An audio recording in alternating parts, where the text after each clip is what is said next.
नमस्कार, हमारे छत्तीसगढ़ देख रहे हैं आप और मैं हूं आपके साथ गौरव राजेंद्र। बुलेटिन की शुरुआत करते हैं। पत्रकारों के लिए राज्य स्तरीय शूटिंग प्रतियोगिता सेल्फ प्रोटेक्शन इनिशिएटिव चैंपियनशिप 2024 का आयोजन किया गया, जिसमें छत्तीसगढ़ के डिप्टी सीएम अरुण साव ने मुख्य अतिथि के तौर पर शिरकत की। इस मौके पर उन्होंने खुद भी एयर पिस्टल और राइफल से सटीक निशाना साधा। साव ने बताया कि वे एनसीसी से कैडेट रहे हैं, इस वजह से उनका निशाना अभी भी सटीक है। पत्रकारों को संबोधित करते हुए साव ने कहा कि आज के समय में चाहे पुलिस हो या पत्रकार, किसी को काम करने के समय के बारे में पता नहीं होता है कि उन्हें कितने घंटे का काम करना पड़ सकता है। ऊपर से काम का तनाव और दबाव भी होता है। ऐसे में हर किसी की कोई न कोई हॉबी जरूर होती है, ताकि इस तनाव और दबाव को कम किया जा सके। साथ ही आपको बता दें कि उन्होंने कहा कि जीवन में प्रत्येक व्यक्ति को रोजाना कम से कम 1 घंटा खुद के लिए जरूर निकालना चाहिए। शारीरिक रूप से फिट रहने के लिए कोई ना कोई खेल जीवन में जरूर होना चाहिए। इससे व्यक्ति शारीरिक और मानसिक रूप से मजबूत बनता है। आयोजन की तारीफ करते हुए उन्होंने कहा कि ये बहुत ही बढ़िया आयोजन है और प्रेस क्लब रायपुर, पुलिस और जनसंपर्क विभाग के इस संयुक्त आयोजन से पत्रकारों में एक नई ऊर्जा का संचार होगा। इस मौके पर रायपुर प्रेस क्लब के महासचिव डॉक्टर वैभव शिव पांडे, उपाध्यक्ष संदीप शुक्ला, वरिष्ठ पत्रकार उचित शर्मा, आईपीएस अजय कुमार समेत बड़ी संख्या में प्रतिभागी पत्रकार और पुलिस विभाग के अधिकारी कर्मचारी उपस्थित रहे।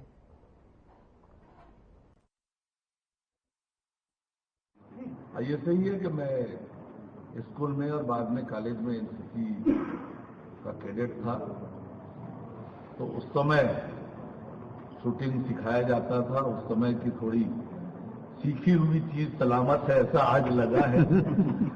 तो निशाना तो सही जगह पे लगी है और मुझे बड़ा आनंद आया है आज फिर से वो पुरानी याद ताजा करके।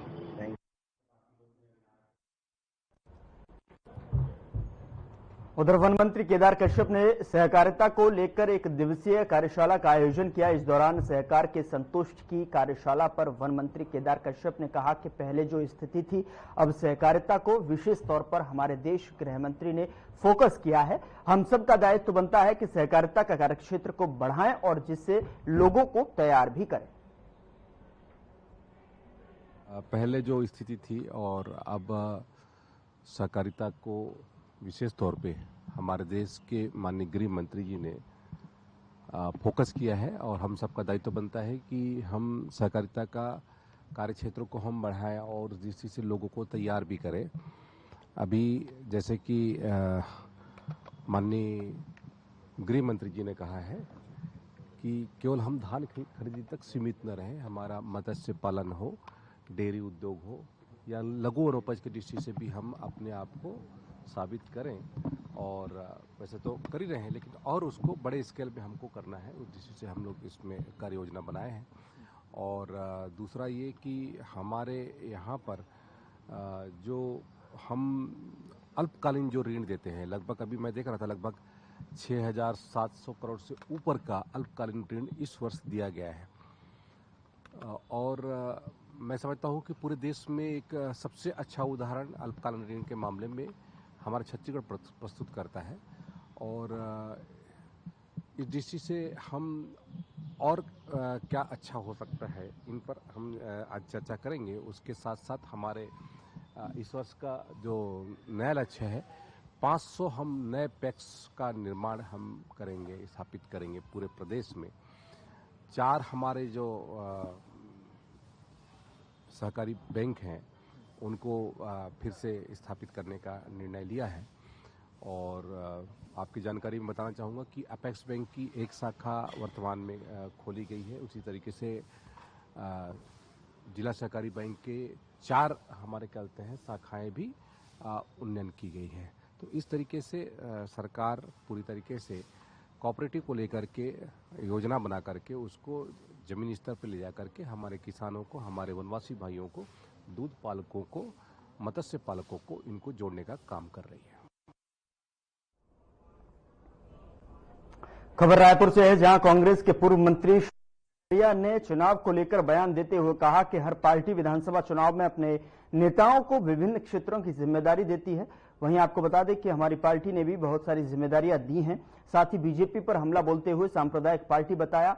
आपको बता दें कि ये छत्तीसगढ़िया लोगों को विभिन्न तरह से प्रताड़ित करने का आरोप उन्होंने यहां पर लगाया है। जैसे बलौदा बाजार की घटना को देख लीजिए, सारी सतनामी समाज के लोग जो है 200 से ज्यादा लोगों को गिरफ्तार करके रखा है, उनके खिलाफ चालान तक पेश नहीं हो पा रहा है।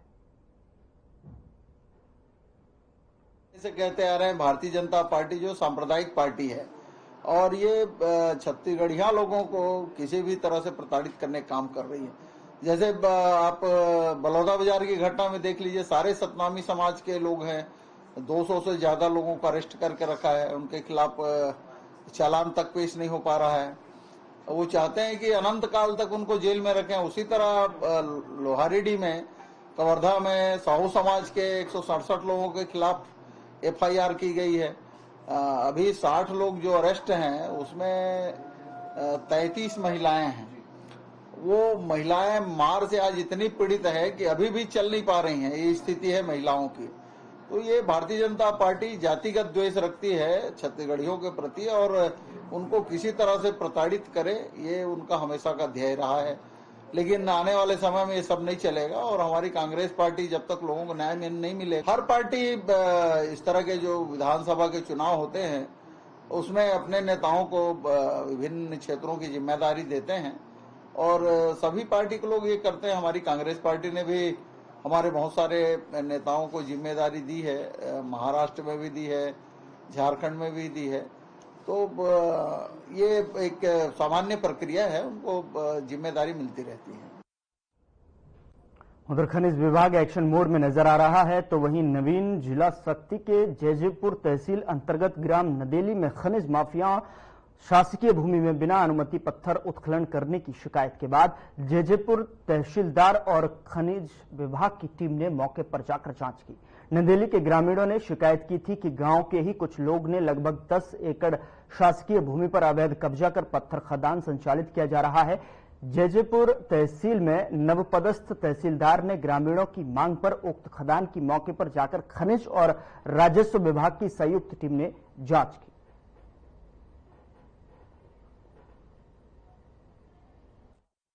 ये अवैध खनन का शिकायत हम लोग अनेकों विभाग में कर चुके हैं और पिछले 1 तारीख को ज्ञापन दिए थे कि 1 सप्ताह के अंदर में कार्यवाही नहीं होने पर 1 सप्ताह के बाद में उग्र आंदोलन करते हुए तहसील घेराव करेंगे। लेकिन तहसीलदार साहब ने त्वरित कार्यवाही करते हुए मौखिक रूप से बुलाकर हमसे बात किए और आश्वासन दिए कि तुरंत कार्यवाही करेंगे। और तहसीलदार साहब और माइनिंग इंस्पेक्टर द्वारा मौके पर आकर नाप कर पंचनामा तैयार करके जांच प्रतिवेदन बनाकर यहां से ले गए हैं और आश्वासन दिए कि अति शीघ्र कार्यवाही करेंगे। आपका जो तहसील घेराव, तहसीलदार साहब बोले हैं कि अब त्वरित कार्यवाही कर रहे हैं तो तहसील घेराव का करने की जरूरत नहीं है, तो अभी तुरंत साथ ही साथ हम लोग के आए हैं यहाँ और आकर पंचनामा तैयार करके ले गए हैं। के द्वारा अवैध पत्थर उत्खनन का मामला सामने आया है, शिकायत मुझे प्राप्त हुई, इसकी जांच के लिए मैं आया हूं यहाँ पर। माइनिंग की टीम मेरे साथ है और इसकी हम जांच कर रहे हैं और जो जांच करने पश्चात जो भी नियम के तहत जो प्रावधान होता है उसके तहत कार्रवाई होगी। Thank you.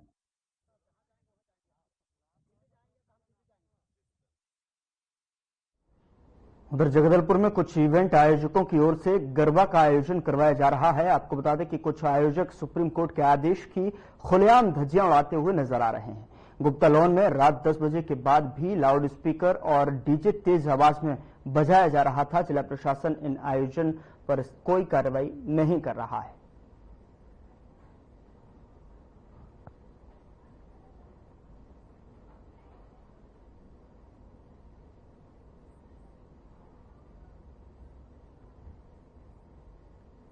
कार्यक्रम में जो भी रिलीजियस है या फिर नॉन रिलीजियस जितने भी कार्यक्रम है उसके और उसकी जो ध्वनि का जो लेवल है वो भी एक निस्तारित है नॉइज पोल्यूशन रूल्स के अंदर, वो भी एक गाइडलाइन उसकी बनी हुई है।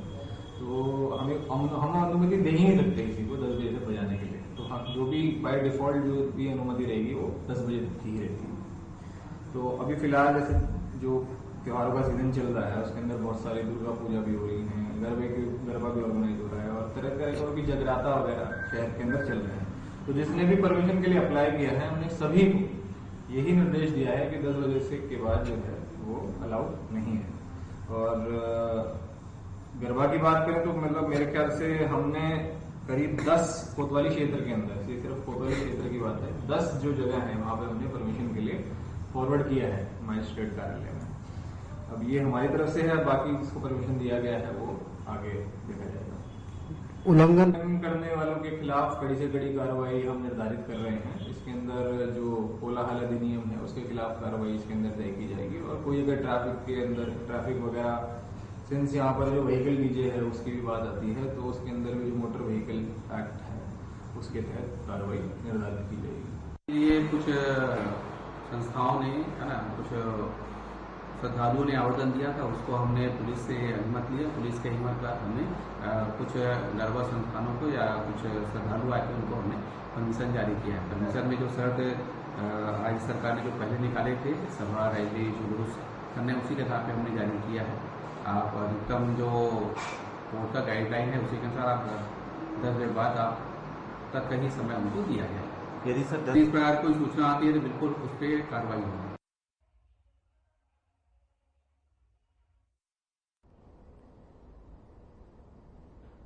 उधर बस्तर के ऐतिहासिक दशहरा मैदान में बाहरी लोगों द्वारा मीना बाजार का संचालन किया जा रहा है। ये बाहरी लूट के रूप में बस्तर वासियों को लूटकर उन्हें कंगाल बना रहे हैं। आपको बता दें कि मेले में मीना बाजार के नाम पर दूरस्थ क्षेत्र में रहने वाले ग्रामीणों से मीना बाजार के टिकट के नाम पर बड़ी रकम लूटी जा रही है और उन्हें कंगाल बनाया जा रहा है। तो वहीं दूसरी तरफ इस मीना बाजार में किसी भी स्थानीय लोगों को जो है रोजगार नहीं दिया गया, जबकि ये मेला बस्तर वासियों का होता है। इतना ही नहीं, ये मीना बाजार संचालक नियमों की भी जमकर धज्जियां उड़ा रहे हैं। इस पर छत्तीसगढ़ सर्व आदिवासी समाज के प्रांतीय अध्यक्ष राजाराम तोड़े ने कहा है कि बस्तर दशहरा को देखने के पूरा जो है परिवार के साथ दूर दराज से जो है ग्रामीण आते हैं और मनोरंजन के लिए मीना बाजार भी जाते हैं। मीना बाजार का प्रवेश जो शुल्क है 30 रुपए रखा गया है। बताया जा रहा है कि यहाँ का सामान भी घटिया किस्म का होता है।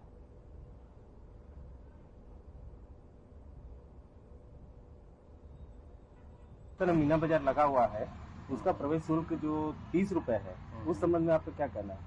देखिए, बस्तर जो है एक आदिवासी बहुल्य जिला है और यहाँ पर जो दशहरा जो मनाते हैं वो लगभग 75 दिन का होता है। इन 75 दिनों में नवरात्रि भी पड़ता है, दशहरा भी पड़ता है, फिर दशहरा के बाद दीपावली आता है। इस बीच में हमारे जो बस्तर के जो आदिवासी है माई दंतेश्वरी का दर्शन करने के लिए जगदलपुर ही नहीं पूरे छत्तीसगढ़ प्रदेश से और खास करके बस्तर जिले से ग्रामीण क्षेत्र के जो बच्चे हैं, लड़के लड़कियां हैं, बुजुर्ग हैं, वो पैदल पैदल जो है दंतेश्वरी माई जी का दर्शन करने के लिए चले जाते हैं। और सरकार जो है लगभग 1 करोड़ के बजट से दशहरा मनाने का कार्य करती है, किंतु जगदलपुर से दंतेवाड़ा जाने वाले के लिए ट्रेन सुविधा उपलब्ध हो नहीं पाती, जाने के लिए भी नहीं, आने के लिए भी नहीं। उसमें भी बेचारे ग्रामीण क्षेत्र के लोगों को सरकारी दशहरा में आने के लिए पैसा खर्च करके आना पड़ता हो, इससे बड़ा दुर्भाग्यजनक बात और दूसरा कुछ हो नहीं सकता। रही बात बाहर से लोग दशहरा मनाने के लिए जगदलपुर में ये मीना बाजार या अन्य बहुत प्रकार के जो व्यवसायिक प्रतिष्ठान लगाते हैं, इसमें तो सिर्फ और सिर्फ बस्तर वासियों का लूट होता है। बस्तर वाले बेचारे मनोरंजन करने के उद्देश्य से यहाँ आते हैं और मीना बाजार में हर चीज का जो रेट है, प्रवेश शुल्क जब 30 रुपये ले रहा हो तो उसके अंदर में जो सामान मिलते हैं वो घटिया किस्म के सामान, उसका रेट तो 4 गुना लगाता है। इसीलिए ऐसे जो मीना बाजार जैसे संस्थाएं जो यहाँ आकर प्रदर्शन करने का काम करते हैं, तो नगर निगम का जो प्रशासन होता है, जो जमीन आवंटित करती है, उसको ये चाहिए कि भाई यहाँ आते ही इनके लिए बस्तर वासियों के लिए सस्ते से सस्ते दर पर प्रवेश वहाँ उपलब्ध हो, उनके जो कर्तव्य है वो देखने का अवसर मिले, सस्ता होना चाहिए। यहाँ पर सरकार जो है ना 1 दिन काम करने के 300 रुपया देती है और रोजगार तो यहाँ है नहीं। बेचारे इधर उधर से थोड़ा बहुत वनोपज से कमाते हैं, मनोरंजन की दृष्टि से यदि कोई चीज देखने आते हैं तो उस पर यदि मान लो इतनी महंगाई हो जाए तो बेचारे गरीब तो लूट जाते हैं। जो व्यापारी यहाँ पर व्यापार करने के उद्देश्य आते हैं वो लाभालाभ हो जाते हैं और हर साल आकर यहाँ पर बस्तर वासियों को लूटने का जो धंधा लगातार चल रहा है वो बंद होना चाहिए। देखिए, ये ऐतिहासिक दशहरा बस्तर में 75 दिन का मनाया जाता है। दूर दराज ग्रामीण अंचल से हमारे आदिवासी समाज बहुल समाज है। लोग अपनी संस्कृति को देखने, समझने और सोचने के लिए आते हैं और हम देख रहे हैं कि हमारे आदिवासी समाज के लिए शासन प्रशासन या जो यहाँ दशहरा जो समिति है वो कोई विशेष सुविधा या उनके खान पान पे न ही उनके व्यापार व्यवसाय के लिए कोई सोच नहीं रखती। जैसे आप देख रहे हैं कि दंतेश्वरी मंदिर के प्रांगण से लेकर सीरासार भवन तक बाहरी लोग आकर व्यवसाय कर रहे हैं। हमारे जो ग्रामीण क्षेत्र से अपनी जो परंपरागत औजार हो, उपकरण जो बना के लाते हैं उनके बेचने के लिए या उनको व्यापार करने के लिए जगह नहीं है। जैसे कि अभी मीना बाजार लगा है, ये ठेकेदारी प्रथा बस्तर से खत्म होना चाहिए और यदि यहाँ बस्तर में ऐसे अवसरों पर मीना बाजार लग रहा है तो हमारे ग्रामीणों को निःशुल्क प्रवेश होना चाहिए, लूटमार नहीं होनी चाहिए। ये शासन प्रशासन को इस विशेष ध्यान देने की जरूरत है और हम तो पुरजोर इसका हम विरोध करते हैं। जो इतने बड़े यानी 30 रुपया का जो निर्धारण किस आधार पर किया गया है, अन्यथा हम शासन प्रशासन को ये मीना बाजार को बंद कराने के लिए हम कल से बात करेंगे। उधर छत्तीसगढ़ के मुख्यमंत्री विष्णुदेव साय ने नई दिल्ली में केंद्रीय वाणिज्य और उद्योग मंत्री पीयूष गोयल से मुलाकात कर बैठक की और बैठक में राज्य के औद्योगिक कॉरिडोर, अंतर्राष्ट्रीय एयर कार्गो सुविधाओं और कई अन्य विकासात्मक मुद्दों पर चर्चा हुई। इस बैठक में केंद्रीय मंत्री ने छत्तीसगढ़ के विकास के लिए कई प्रस्तावों को मंजूरी देने का आश्वासन दिया है, जिससे राज्य को एक नई दिशा मिलेगी और साथ ही बैठक का मुख्य मुद्दा छत्तीसगढ़ के औद्योगिक कॉरिडोर का विकास था। मुख्यमंत्री साय ने केंद्र से अनुरोध किया कि कोरबा, बिलासपुर, रायपुर को नागपुर औद्योगिक कॉरिडोर से जोड़ा जाए। केंद्रीय मंत्री पीयूष गोयल ने इस प्रस्ताव पर कहा कि इसे जल्द क्रियान्वित किए जाने का आश्वासन दिया है। उन्होंने इस संबंध में भारत सरकार के अधिकारियों को आवश्यक कार्रवाई किए जाने के निर्देश दिए।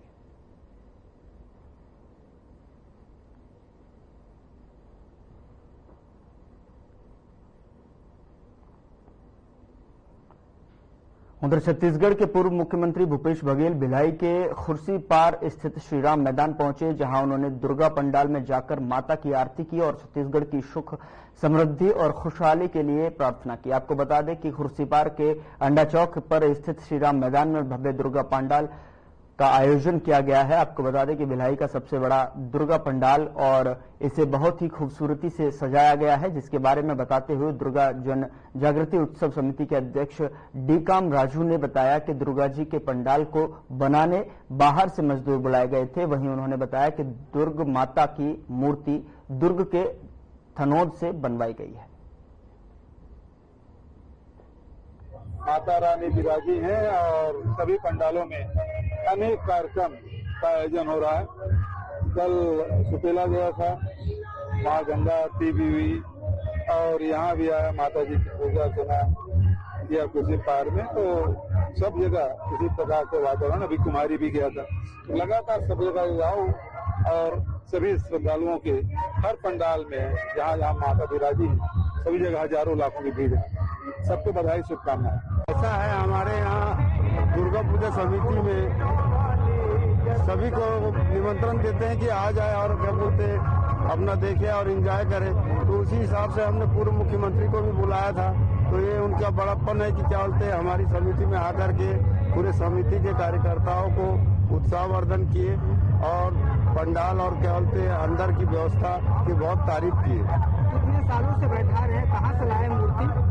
यह आयोजन विगत 5 वर्षों से लगातार चल रहा है और इसकी भव्यता दिनों दिन बढ़ते जा रही है।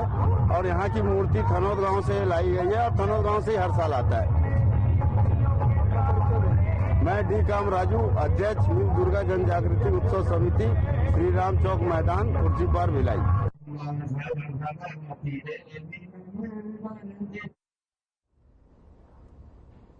उधर साइबर अपराधों की प्रति जागरूकता बढ़ाने के लिए दुर्ग पुलिस ने एक नई पहल की शुरुआत की है। बता दें कि पुलिस महानिरीक्षक दुर्ग रेंज राम गोपाल गर्ग के नेतृत्व में दुर्ग पुलिस ने अपने सभी वाहनों पर साइबर हेल्पलाइन नंबर 1930 का स्टिकर लगाकर लोगों को साइबर अपराधों के प्रति जागरूक करने का अनूठा प्रयास किया है। इस पहल का उद्देश्य अधिक से अधिक लोगों तक साइबर हेल्पलाइन नंबर की जानकारी पहुंचाना और उन्हें साइबर अपराधों से बचने के लिए जागरूक करना है। इस महत्वपूर्ण पहल की शुरुआत स्वयं पुलिस महानिरीक्षक रामगोपाल गर्ग ने की, जिन्होंने अपनी शासकीय कार पर 1930 हेल्पलाइन का स्टिकर चिपकाकर इसे आम जनता तक पहुंचाने का संदेश दिया। इसके बाद दुर्ग पुलिस के सभी वाहनों पर इस स्टिकर को लगाया गया ताकि आम जनता साइबर अपराधों की सूचना तुरंत हेल्पलाइन नंबर पर दे सके और आवश्यक सहायता प्राप्त कर सके।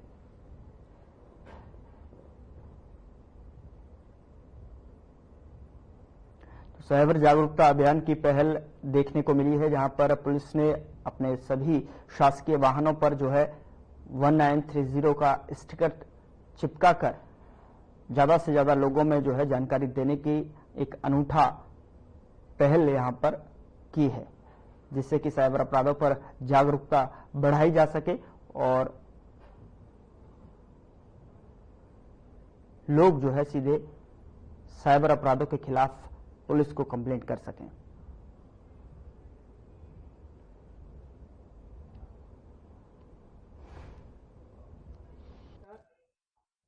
अपील है कि साइबर क्राइम से बचें। आप किसी भी प्रकार के डर या लालच में ना आए। अननोन नंबर्स से आप अगर वीडियो कॉल स्पेशली होता है तो उसको ना उठाएं, केवल अपने परिचित लोगों से ही वीडियो कॉल करें।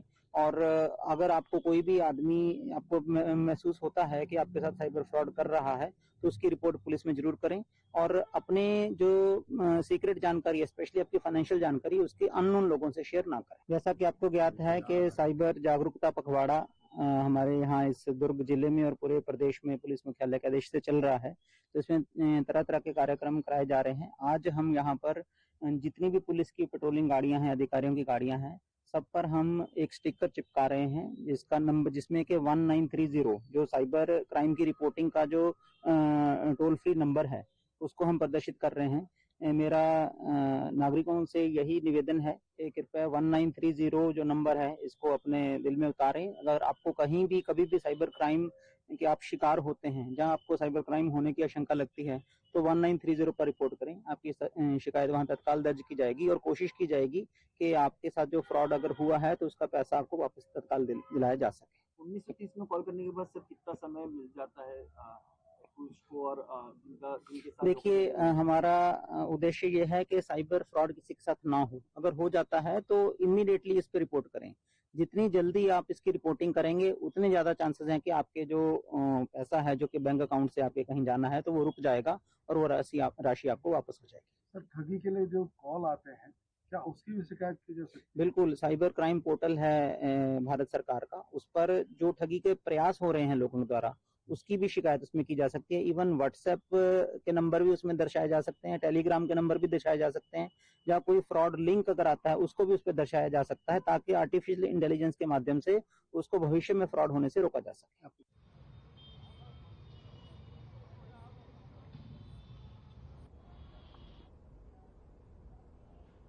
फिलहाल बुलेटिन में इतना ही। नमस्कार।